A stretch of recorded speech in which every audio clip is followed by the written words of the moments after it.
Thanks everyone for joining us for our Fall Sports Media Day here at NIU for 2021.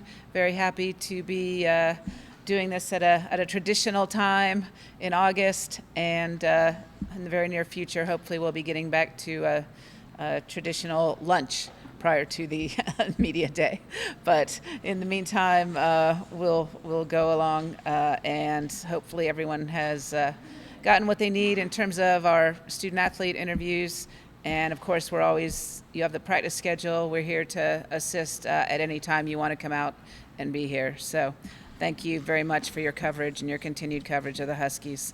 We're going to get started with our Associate Vice President and Director of Athletics, Sean Frazier.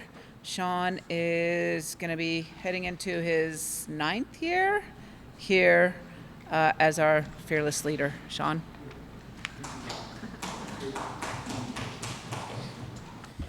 That check's in the mail, whoever clapped there. Thank you.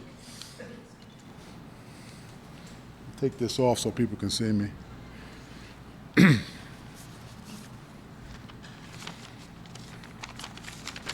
Well, you know what? It's always special. We take it for granted about being in person. I tell you, this has been one heck of a year and a half now as we kind of go into the process. So thanks for the media, our coaches, personnel for being here, because I will not take that for granted anymore. I can tell you that much. It's been a haul, okay? So thanks a lot for being here. We're really excited to have student athletes working out, coaches, Husky Nation be here. It's been interesting. Going into my 9th year, Donna said it right. It's been special. Each year has been special, but this one's going to be a little bit more because of the missing of our fan base in the stands, taking a look at COVID. What's COVID currently doing right now? Taking a look at, we just finished up an Olympics. Those things are so special for students, student athletes, staff that really rely on that interaction piece. It's been real critical, taking a look at what we have done here over the past year at NIU from an academic standpoint and from an athletic standpoint. So welcome and thank you, and I will not be taking any of this for granted moving forward. It's so special for us to have one another here. Tough year, but very productive, taking a look at what we've been able to do academically and athletically, winning MAC championships, being involved and being the top order of our academic standards, to see the adversity, but also to see folks overcoming that adversity is really special. The virtual interactions will probably be here to stay. We found some things that are going to be a part of how we do business. But the other part of this is the fact to be able to fight through this type of adversity and still have the level of academic and athletic success has proven to me time and time that we have a special bunch here. We have folks here that are committed. We have intentionality as well as being committed to the NIU mission, core values that we espouse to every day of the week. Just a couple of things. Excited to have fall. It's great to go out and see practices. I've been to a number of different practices with different sports. Out on Saturday, was able to welcome Jordan Lynch back. He spoke with the football team. It was great to see his energy. It's always good to see Jordan. He is a Husky legend on so many different levels. But he talked about trusting the process.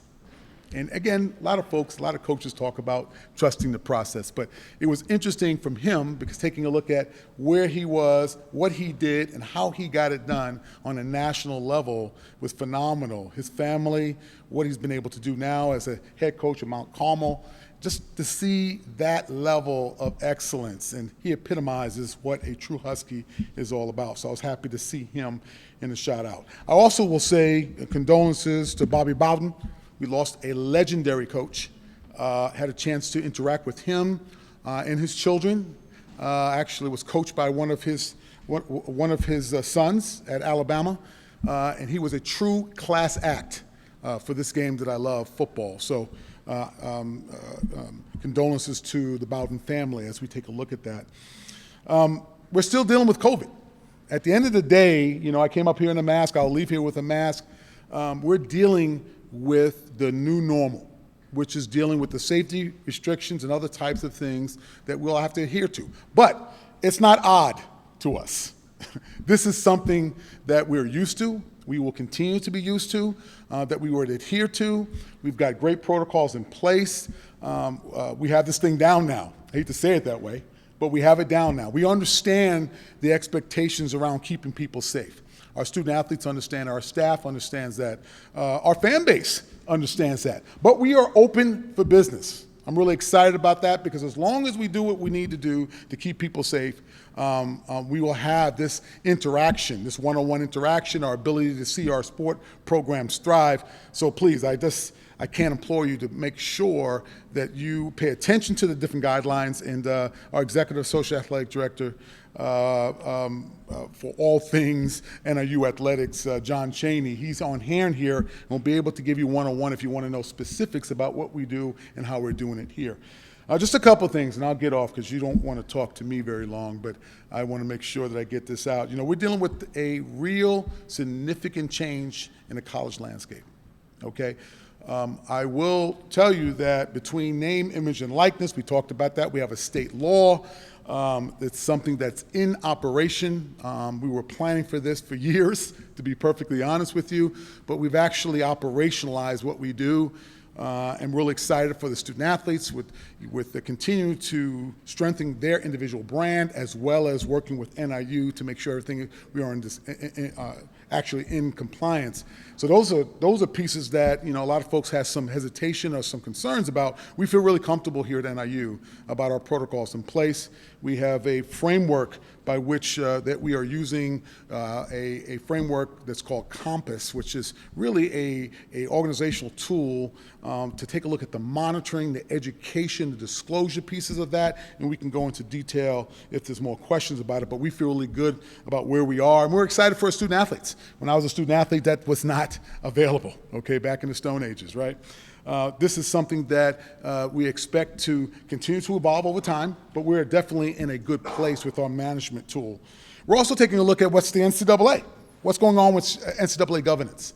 A big piece of that has to do with modernizing what's going on with the rules and regulations of amateurism, as well as just overall enforcement. It's about time.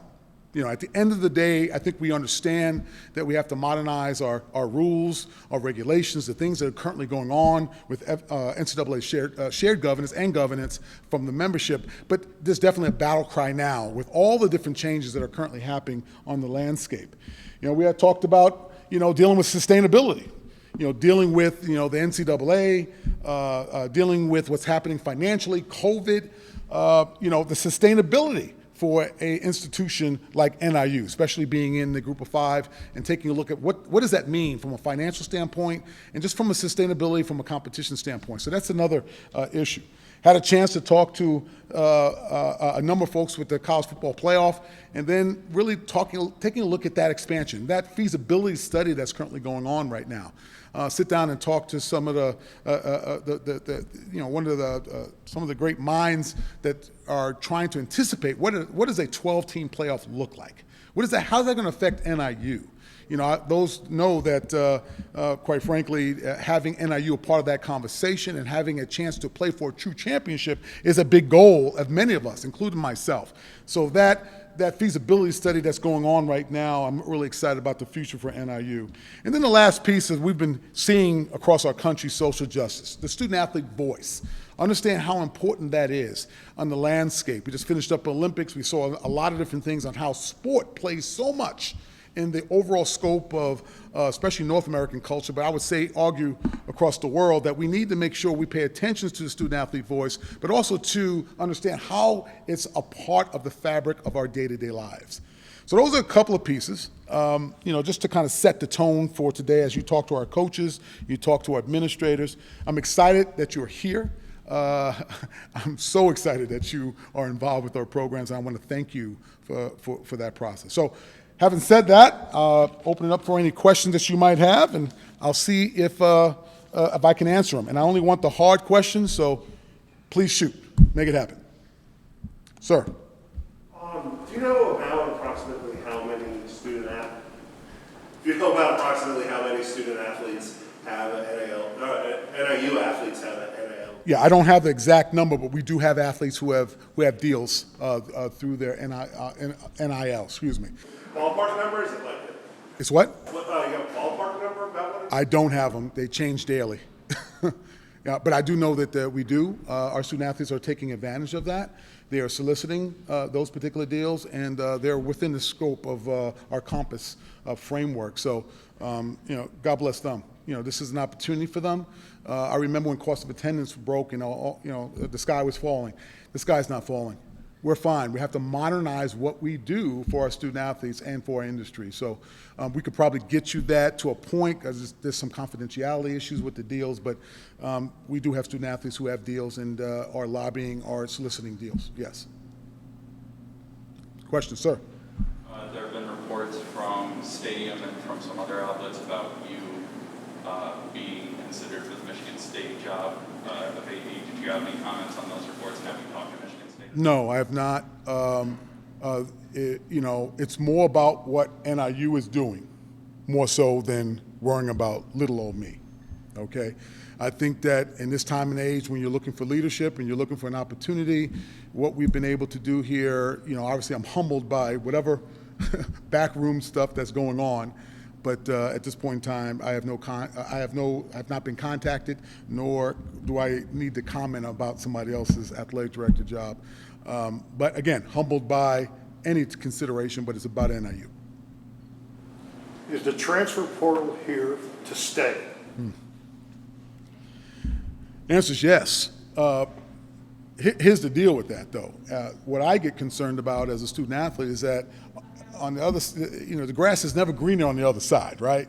So, young man gets into the transfer portal, has a scholarship offer here, goes into the black hole of the portal, and then comes out on the backside penniless, no ability to garner an athletic scholarship from a financial standpoint. So for me, and I'll just talk as a young person of color that received a scholarship, that was the only way for me to stand today and talk to you, is to be educated through that mechanism.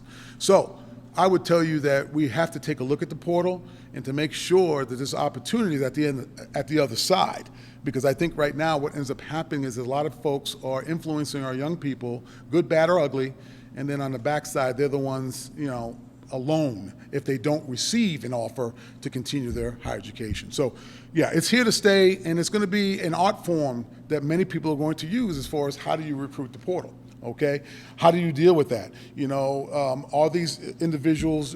Do we want them as part of our organization or our program? So, but I do believe it's here to stay, and we definitely have to be flexible on as we take a look at the portal.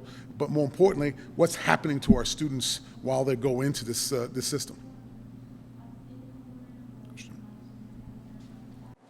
You touched on NIL. What are some of the things that NIU has realized about NIL in the first about month or so of it being active that you didn't think were possible before? No, that's a good question. Yeah, so it's interesting with NIL.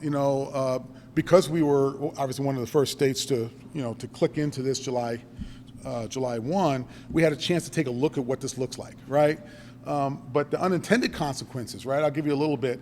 There's some other things. I got a little fly telling me that he wants me to move on here. But it's interesting that the unintended consequences of NLI is this. We do have a certain amount of percentage of student athletes, maybe between 30 and 50%, that are Pell eligible. So let me take you down the journey a little bit. What ends up happening when you start making household income that increases to a certain point, it could affect that situation. I'm not saying that Pell is free money, but it's money that you don't have to pay back on the federal side. I think what ends up happening is that as you go through this, you take a look that I can make hundreds of thousands of dollars or whatever, and you come to the reality at some point in the deal that that's not going to happen. So, but you do make enough to probably affect your overall aid package. And those are just some of the impacts that could happen relative to making additional income. So you have to factor that in the blender. You put that in the blender, right? So I think for us, it's about, okay, if it's too good to be true, it probably is too good to be true. And I think that the other part of this is that whatever deal you sign, it shouldn't be in perpetuity. Meaning that, okay, you sign this at 1821 and all of a sudden you're 30-something or 40-something or 50-something and your rights are still beholden to a particular corporation and you can't move the dial, whatever you might want to do in life. So there's a lot of different moving pieces in that process. So it's our job as an institution to make sure that we educate, and we also inform, and we keep our young people constantly moving forward. And not just grabbing something up because we see we can make 500 here, 1,000 here, 10,000 here, but we understand the impact of the decision today as it relates to when they, join a pathway to citizenship. So that concerns me probably the most about the deals.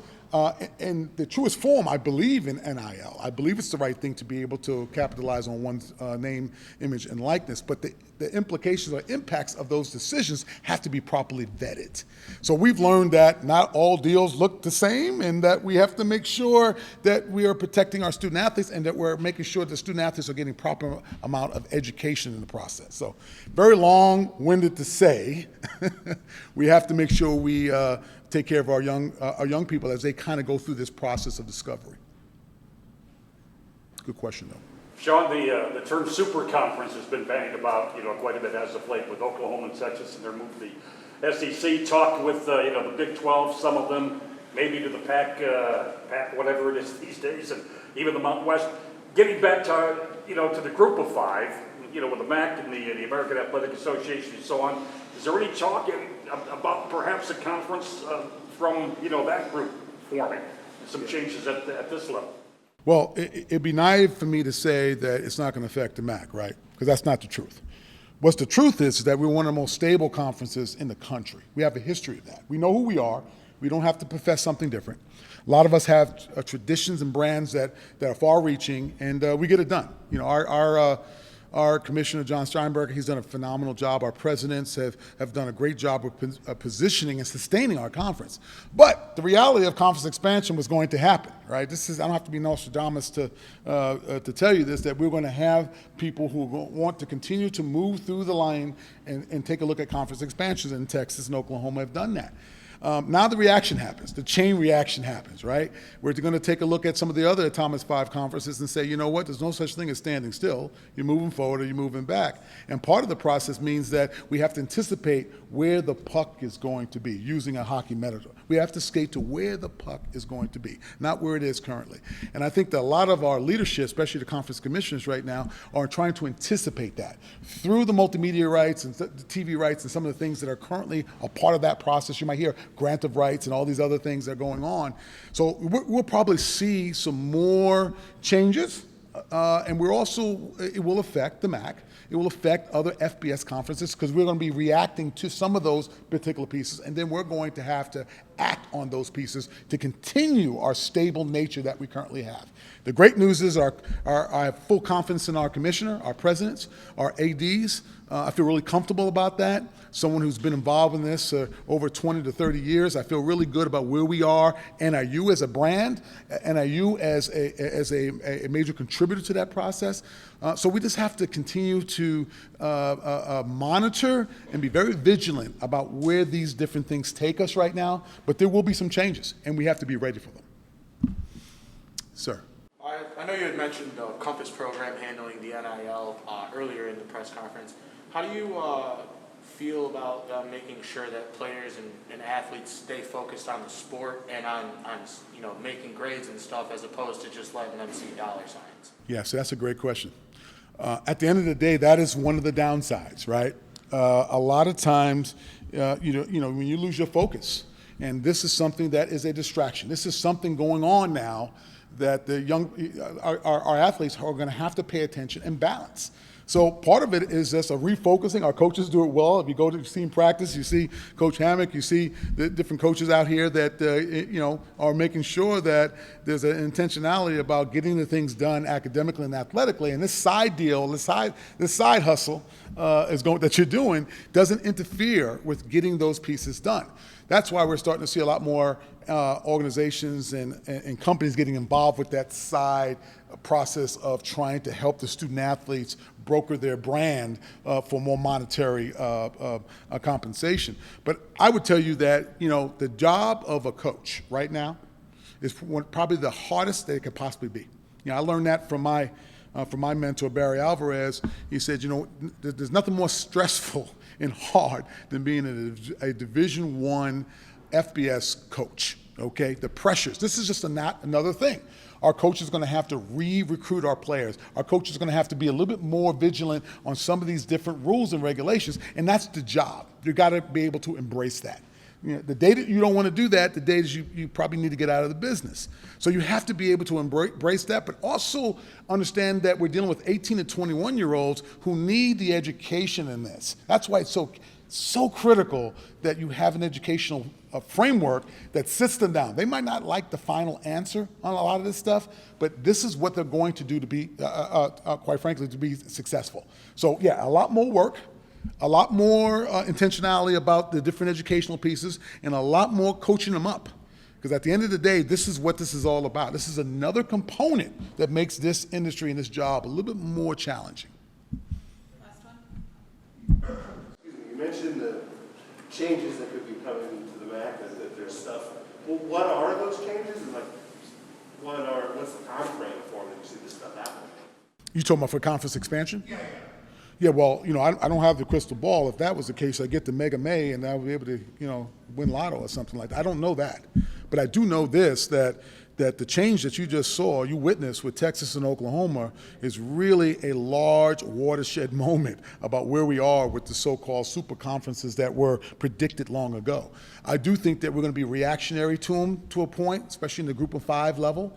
But I do think that there's going to be more. I do think there's going to be a real thirst to get stability, so there's no uncertainty about where people are. And then we're going to have to start thinking a little bit out of the box instead of traditionally maybe looking at a particular natural partner within the Midwest. There might be something going on in the West. There might be something in the South. So you're going to have to think outside the box a little bit. And you're going to need leadership to really talk a little bit about the best fit for us. A lot of people are talking about academic similarity. I think that, based on this newest move with Texas and Oklahoma, I don't know if they did that because of the academics, right? So at the end of the day, we have to have what I would call candid conversations about what the future of the different sports look like. So, just like it's done in the past, football is driving expansion. Okay, I think that people that don't understand it are naive. Football is going to drive it.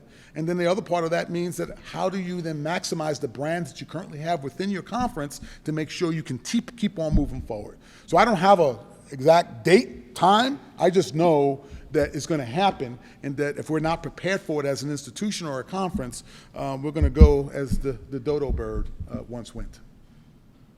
All right, thank you, Sean. Yep. We're going to let our coaches. Thank you, guys. I appreciate you.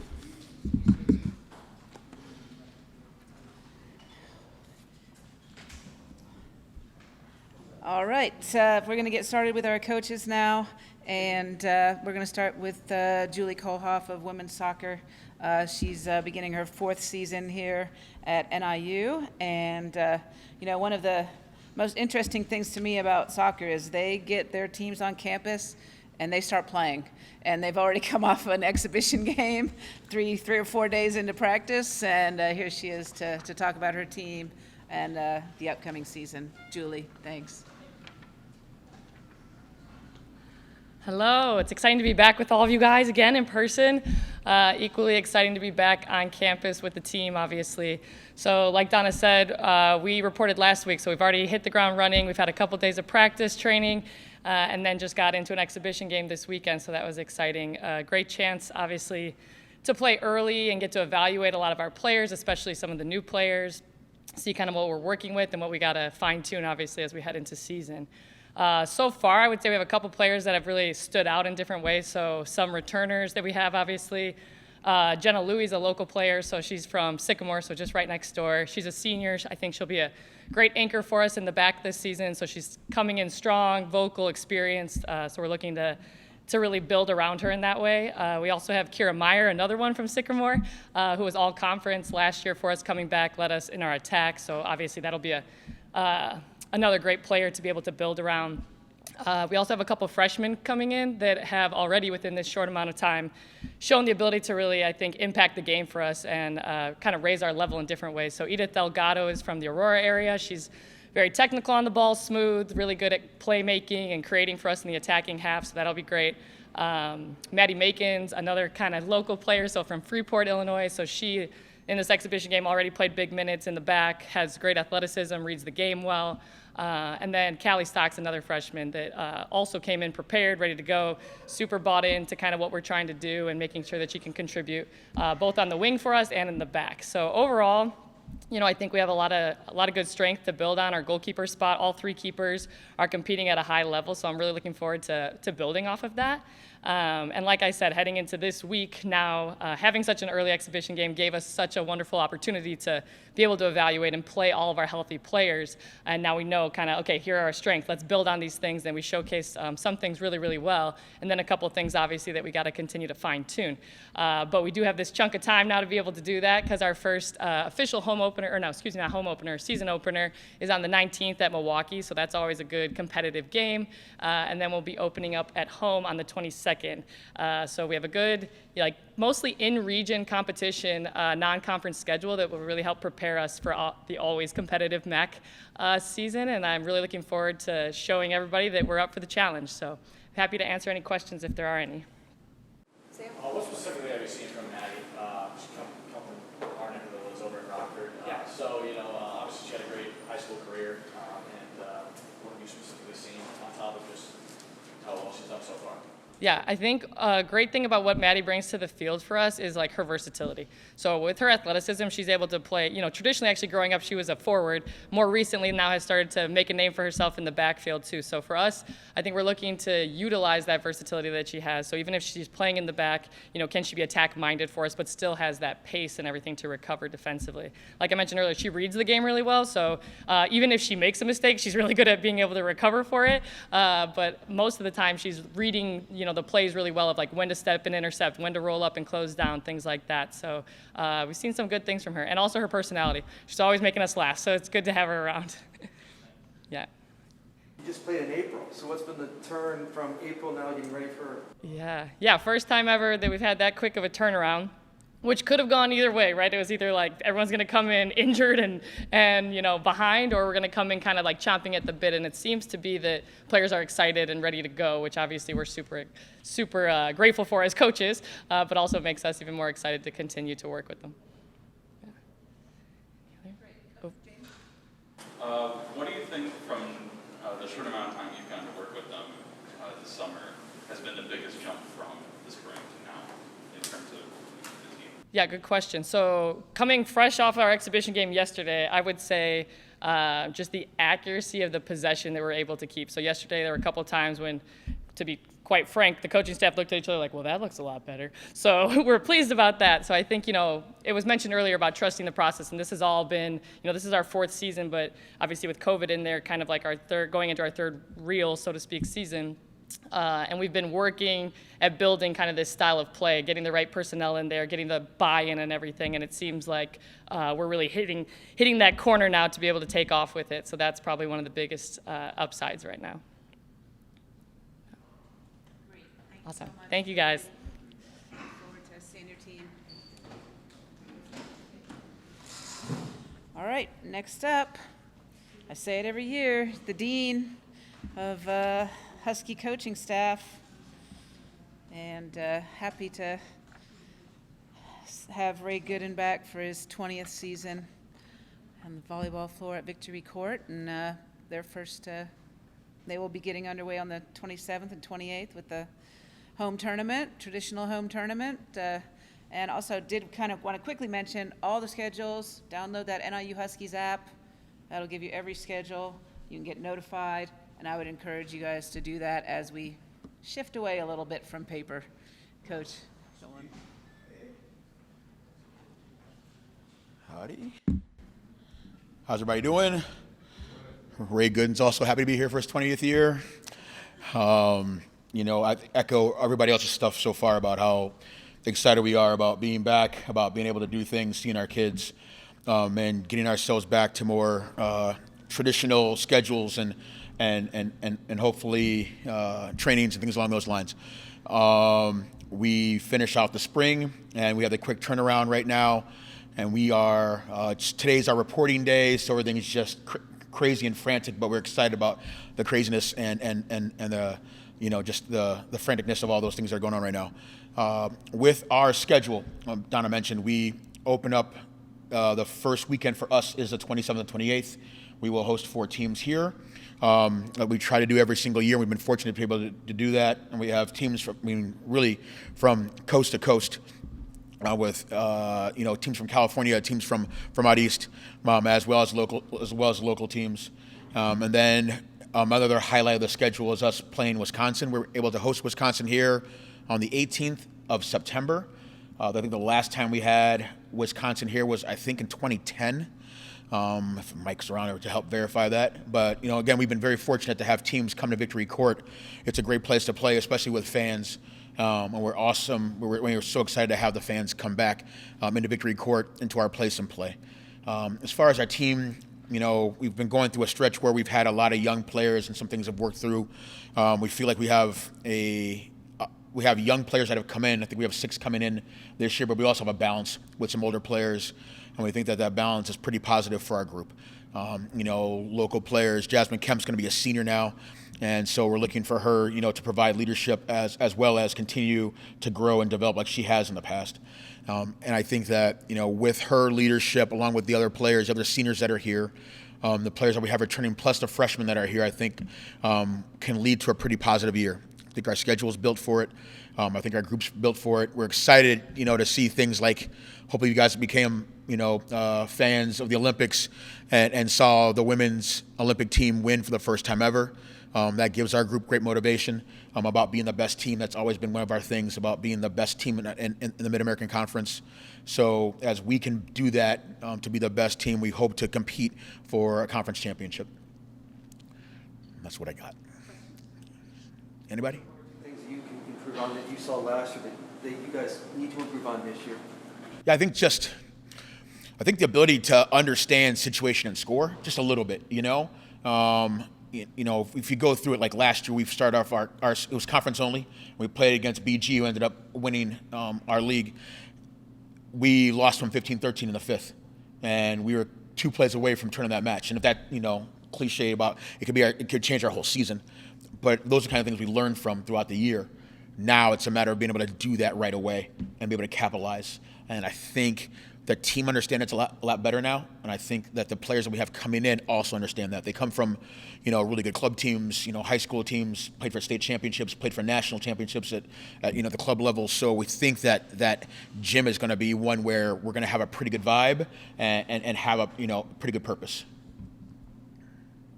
You mentioned you guys have a slew of incoming freshmen. Are there any from early camp that have stood out to you that we may see a lot this year? We have not had a practice yet, but we're hoping that, on all the young ones we've got coming in, I think have a chance to contribute right away. Really do think so. And it's not cliche. I think that, we've got some people that really can push it right from the get-go in all positions. So we're excited about that. We're just, I'm not gonna lie to you, just happy to be in the gym tomorrow, to see our team, whether we're masked up, not masked up, it doesn't really matter. We're gonna be in the gym. We get a chance to. So in a week, I think we'll know more, but I really am excited about the group we have right now to play this year. Cool. Thanks, everybody.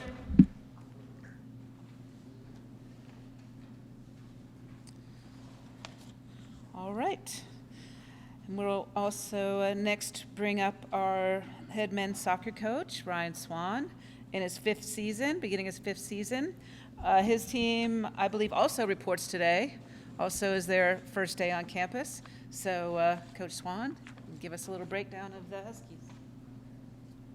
Good afternoon. Yeah, as Donna mentioned, guys are reporting today, and as it's been said, I think by everybody, it's been a weird year. So for a lot of our freshmen, this is the first real experience on campus. We had one guy made his first official visit just a few weeks ago, so I'm getting texts every 2 minutes about where are the dorms and where's the health services. So this has been a obviously very challenging as we went through this, but excited to get those guys back. And now with the returners back, we have a very solid returning team back. We had Anthony Markanek, who was first team all conference, his twin brother Nick, who was player of the year in the conference, Harry Jolly was freshman of the year in the conference. So those guys are all back, and the core of our team is returning. And we think on the recruiting side, which was very difficult, being shut down for 15 months, I was very fortunate my staff had been kind of out in front of it. So we've managed to add 6 quality players that we're hoping can come in and compete immediately. We went a long time without really getting to see them. So over the summer, while a lot of our recruiting was focused on 22 and 23, we're also kind of just making sure we've done our job right with our 21s and kind of getting a look at those guys. And they had very good summers. I think we're all competing at a very high level. And we're excited to get to see them tomorrow when we hit the field. With regards to the schedule, we open up just like Ray, but the same weekend on 26th, we've got a home game here against Purdue Fort Wayne. But leading up towards that, we've got we're heading down to Missouri, Springfield, Missouri, my old stomping ground for so long. We're going to play Missouri State, who went undefeated in the regular season, went to the national tournament in a preseason game, and then once the season's up and running, we travel out to Notre Dame during the opening weekend after Fort Wayne. We've got Marquette coming to campus, who went to the national tournament. Akron, who are traditionally a powerhouse, but who we beat twice last year, are coming to campus again. We've got Bowling Green, who won the conference last year, coming to campus. So I think really good schedule. We're excited to get out there. We're excited to compete. As Donna mentioned, it's my 5th year here, so now all of the guys on the team are guys that my staff and I recruited that we've got to work with, and I think it's time for us to see some fruition through the work that they've done, the work that we've done on the field. So we're really hoping compete for a conference championship and try and keep the season running in deep into November. Any questions I can answer? For you, Coach, it seems like the roster's getting deeper and deeper that you got the guys in. Is it maybe 1 or 2 players we keep an eye on that we haven't heard yet? So I think the guys that we mentioned that were all conference last year obviously stand out. I think in the goalkeeping situation, Martin Sanchez has kind of grabbed that position. He was a redshirt freshman when he won the position, and I think in the spring was good again. But now Parker Smith came in and really has been pushing him, and then we've got Rojek and Nolan Fulberth are both in there as well as freshmen and redshirt freshmen. I think our goalkeeping core is really good, so I think there's going to be a lot of good competition in there. I think the likes of Luis Hernandez and Tito Lara both go unmentioned quite a lot, but have just been stalwarts for our team. And those are the sorts of guys, I think if we have the kind of season we want, we need those guys to perform, and I think we'll probably see more postseason recognition for those types of guys as well.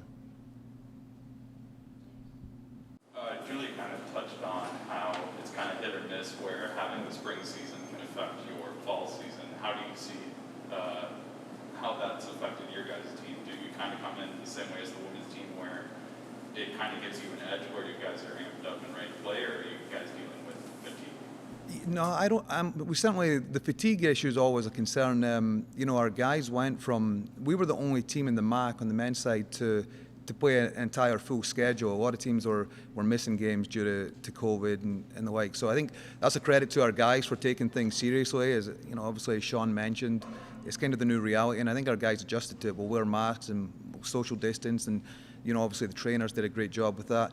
But we went through the full schedule where a lot of teams didn't, and then the majority of our guys stepped into the summer playing in men's leagues and some semi-pro leagues during the summer as well. So they were hungry to keep playing.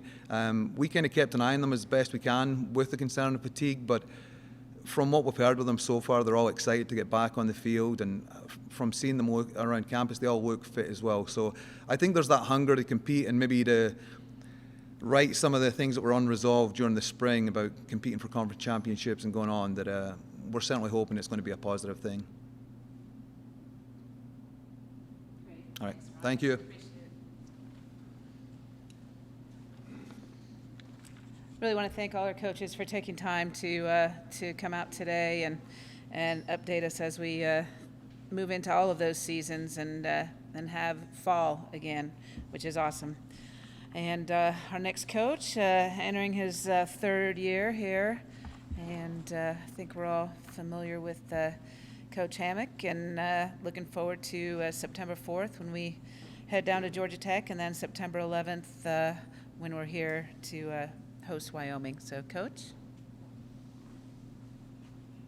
Thank you, Donna. Excuse my voice. I've been doing a little bit of yelling, not too much, just a little bit.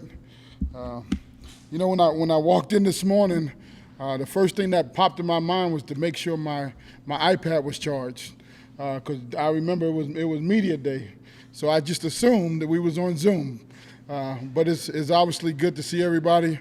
It's good to be in your presence. We certainly missed you. Missed you guys being around, getting to know our football team, and getting to know some of the stories of the young men in our program. So certainly appreciate that. As you know, I'm not a guy that's normally going to talk about injuries. That's just not my mentality or approach to it. But I do want to address a particular injury that we had in the spring. Kyle Pugh, he got injured during spring practice, so he will not be able to play this season.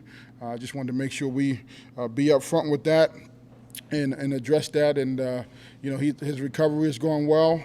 He still will be involved with our football team, and we wish him a speedy recovery and get as healthy as quickly as possible. A couple things about our football team. One thing I believe in is, trust is earned through consistency. And, what I've seen over the last 8 months, I really got a good feel of our football team.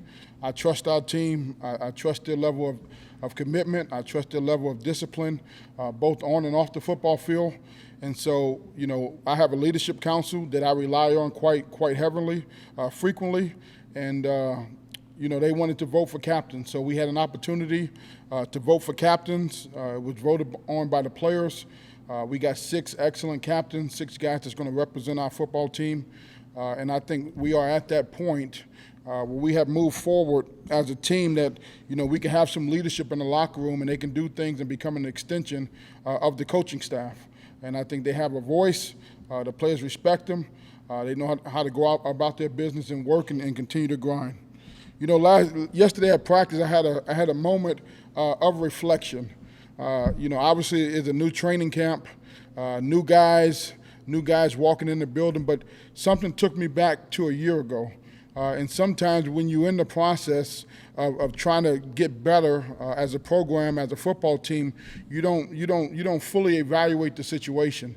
But I was just thinking to myself, a year ago, we had 40 freshmen coming in our program, and we didn't know who we needed, but we knew we needed a lot of them. And to say we was able to get guys to get ready to play and to prepare each and every week and to compete and to lay it on the line, we knew there was going to be a process with that. But at the same time, if we stay committed to that process, it will start to pay dividends. And so as we had practice yesterday for the first time in helmets and shoulder pads, those same guys that we were so unsure about a year ago, now you look at them and say, wow, what a difference a year makes. And for us as a team, we've made tremendous strides in the offseason. I think part of those strides happen when you put the investment in the weight room, you put the investment in conditioning, you put all the investment. Now you understand when you have an opportunity to take full advantage of that opportunity. Obviously, we practiced forwards this morning. Right? Like any training camp, everybody's excited for the first day. You're a little bit less excited for the second day, and so forth and so forth. So now, for us, the grind begins. And the grind is we're going to find the 22 best players that's going to be the toughest guys to get ready for September 4th. And we evaluate every rep. We evaluate every practice. The depth chart changes daily, and guys understand the best players will play. And so what you see is the guys that have been through the process continue to elevate themselves and to continue to practice at the same level, and some guys take a step back, which is to be expected. But we have enough depth, we have enough quality depth where we can split the field up and get two good groups of work, and that's what we're going to continue to do for as long as we can stay healthy. Because for us, what a great opportunity to develop our whole roster. Last year we played 6 games. This year we're playing double. So we got to make sure we are fully equipped at all positions that we can withstand the grind of a season with the non-conference schedule. It's a great schedule. We're certainly looking forward to it, and we want to continue to get better. As far as our team, we took the vaccination very, very seriously. We're close to 90% vaccinated. We started early and we started often, and I think a lot of that is due to relationships. I think they trust us to understand we're going to put them in the best position to be successful both on and off the football field. And so to be 90% vaccinated as a football team, number one, it keeps everybody healthy. Number two, it gives you every opportunity to maximize the amount of games that you can play in the season. And certainly excited about that. Okay. Last thing for us, as we look at our football team, our team is going to be defined on a couple things. Number one, our ability to run the football on offense, okay? And the weight gains up front, the weight gains in the backfield, it's going to start there. We play in the Midwest, a lot of different elements, a lot of different circumstances, rain, wind, sleet, whatever it may bring. But if you can run the ball, a run game and a good defense will always travel. And so those are the two things that we're working on, our ability to run the football when we want to, when we have to, when we need to, and then obviously play great defense. And I think if you watch practice today, there was a level of physicality and there's a level of big people hitting each other that for us is going to pay dividends in the long run. And then we have to be great on special teams. We got two really, really good special team coordinators, and they have a lot of different pieces that they can work. But we want to find core guys that can go out there and get the job done on special teams, and we can win games in that facet. So we're certainly excited, as every coach in the country is. But I'm really excited because I think the growth that we've been able to see, we can have a chance to put on display. With that, I'll take any questions. Obviously last year was crazy for everyone, and obviously not the way you wanted it to go. But what little things did you take from the team? What little things did you take from that you wouldn't necessarily see, in stats or something? I think sometimes as the head coach, you have to look forward and see things ahead of time. My first season, I spoke to our team about buying a dip. When I looked at the roster and I looked at what we needed to do to improve, I understand there was going to be a transition period.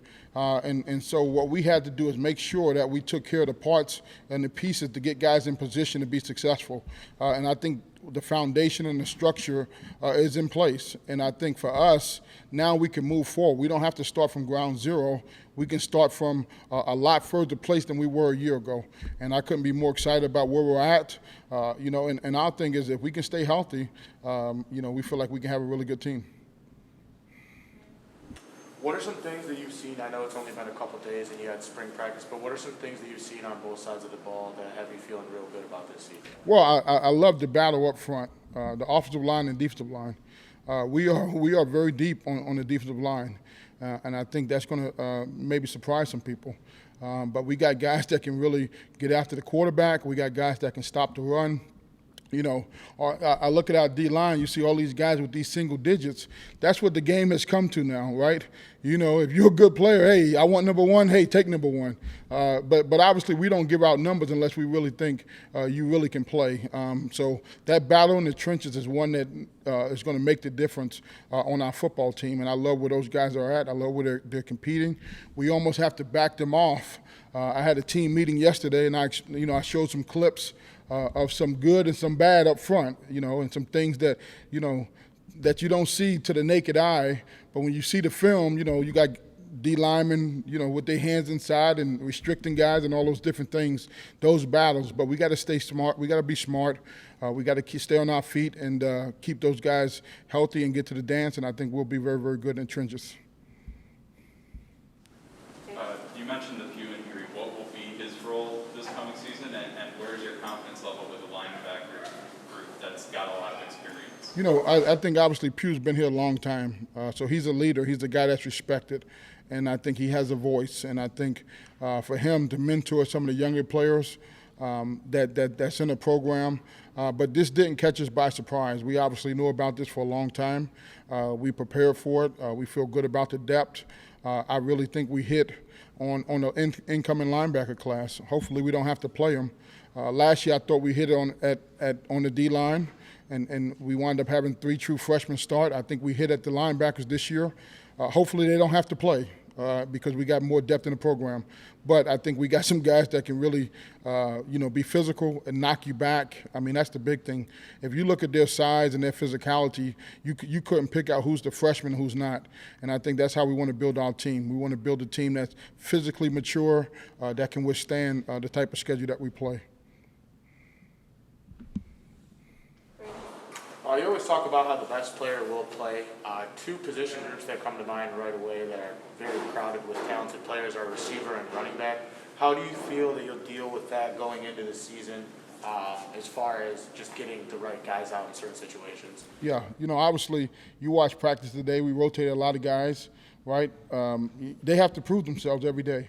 That's number one. And if we get to a point where we have 4 backs that's proved themselves and 6 wide receivers that prove themselves, then obviously we can package plays to get guys in the best position to be successful.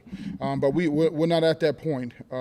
We at the point to see who's going to play the best tomorrow. And then as we get closer to the season, we'll evaluate. But we can't make a decision today for September 4th. What we have to make a decision today is, how many reps are these guys going to get tomorrow so they can put forth their best effort to show us what they can do. Is there anything specific about this team that, in general, in your 3 years here that stands out or is different, in the beginning stages that, you're really excited about? Yeah, I think they appreciate the hard work that it takes. I think sometimes when you have success and then some guys come in and the program is at a certain level, they don't know what it took to get there. I came in '99 and we was just starting to turn the hump. But I wasn't here in '96 when they had an 0-23 losing streak. I wasn't here. But what I did learn from the guys that were there is, hey man, there's our standards and expectations for the way you go about your business. Every day you walk in this program. We talk about the hard way. Well, let's not lose the focus of what the hard way means. That means you come in here and you put your hard hat on and you have a blue-collar mentality and you grind every single day. And then when you play, we're not going to back down from anybody. And so that's what you see, right? That's what these guys have been through. That's what the grind. It's too hard for 12 opportunities, 12 guaranteed opportunities. You got 48 guaranteed opportunities in your career, right? So you work out probably 300 days a year for 12 opportunities. That's a commitment. That's an investment. And it makes you appreciate it when you get out there to say in the 4th quarter, I'm not going to let my team down and not make that play. And that's what I'm starting to see. They appreciate it. They appreciate the grind. And when you embrace the grind and embrace the adversity that comes with it, then good things can happen down the line. Coach, there's one thing to bring in transfers, but you get Clint and Lombardi, and have they impressed you now? To be captains coming in transferring, what's impressed you the most about them coming in, maybe on the field, but also off the field? Well, each transfer situation is different, right? We're not going to bring a transfer in that can't play. That's not just because you at a Power 5 program don't mean you can play. So we have to thoroughly evaluate each player, each transfer, and that's part of the process. That's part of the recruiting process. But first, we always want to develop our team with high school young men. We are a developmental program. And then when there's an opportunity to add a guy or 2 that can help your roster, you certainly have to look at that and be thorough about it. But, Rocky came in from day one in January, and he's a hard worker. He's a leader. He's not afraid to stand alone. And it's so interesting. Rocky and Clint are roommates, so you got 2 guys. So leadership is hard alone, but when you have another guy that's your buddy, that's also a leader, now you can galvanize more people, and they've certainly done that. Obviously, they are good players. Clint. I'm not afraid to say this. I think Clint is a pro. If I was in Baltimore, I'll be evaluating him to try to get drafted. But he's got to stay healthy and he's got to produce. And we got a tight end. That's a pretty good player. So we'll keep getting them up to speed.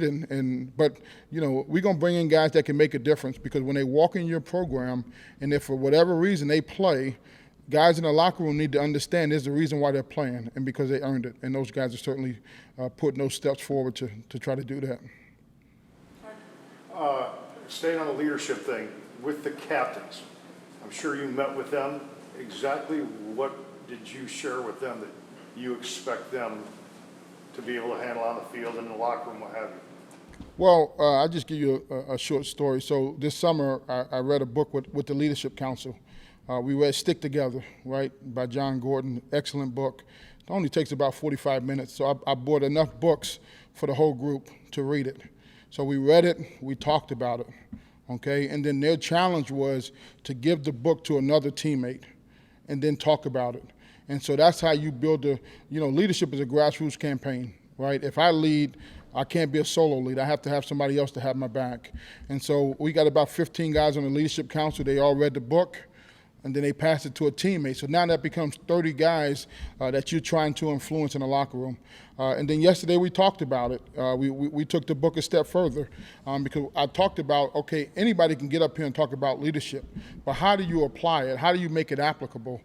So what we did was, we got some wristbands that say stick together, and then on the other side of the wristband, there's a word based on some of our core values of our program. And so we match different people to get them to get to know each other and to work together, because for there to be leadership, somebody has to be willing to listen. And that's what we're working on. And I think it's a constant thing. Every day you walk in a program, what are the things you're doing to be a leader? And I think our captains are guys that take that a step further because obviously their teammates voted on them to be in that position. Just one more. Talk about the opportunity to play the Big House. I mean, that's the biggest stadium in the country, back to close to full capacity. For your program in general, and just the opportunity to go out. Yeah, I mean, obviously it's a big opportunity, right? We played in the Big House in 2006, was it 5? With Garrett Wolf. All I can remember is Garrett running down the sideline. I mean, it's an awesome feeling.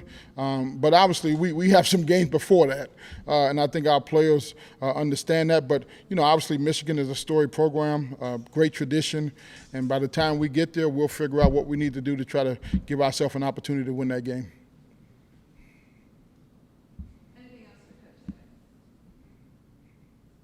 Appreciate your time. My iPad is still charged up, too. See you later. All right, I want to just quickly thank everybody. Just to note that, again, our staff, and they're all here to assist you with any interviews throughout the season, practice coverage, anything we can do. Jeremy, Mike, Joe, and myself, we're here. We're accessible. Text us, email us, call us. And thank you very much for being here, everyone. Thanks.